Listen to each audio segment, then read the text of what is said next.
नमस्कार नागपूरकर आपल्याला विकास हवा की पर्यावरण? नागपूरची ऐतिहासिक आणि हिरवीगार आमराई वाचवण्यासाठी नागपूरकर आता थेट रस्त्यावर उतरले आहेत. नागपूर महानगरपालिकेच्या एका निर्णयामुळे तब्बल 60हून अधिक जुनी झाडे कुऱ्हाडीखाली येण्याची शक्यता निर्माण झाली आहे. नक्की काय आहे हा संपूर्ण वाद? चला पाहूयात. तर मित्रांनो, दक्षिण पश्चिम नागपुरातील जुन्या सोनेगाव विमानतळ रोडवर मनपा एक नवीन सीवर लाईन म्हणजे सांडपाणी वाहिनी टाकणार आहे. विकास कामांसाठी हे आवश्यक आहे. पण त्यासाठी प्रशासनाने या भागातील तब्बल 61 ते 65 अत्यंत जुनी झाडे तोडण्याचा प्रस्ताव ठेवला आहे.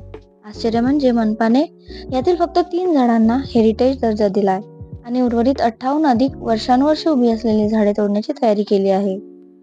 स्थानिक नागरिक आणि मॉर्निंग वॉकर्स आणि पर्यावरणवादी कार्यकर्ते यामुळे कमालीचे संतापले आहेत.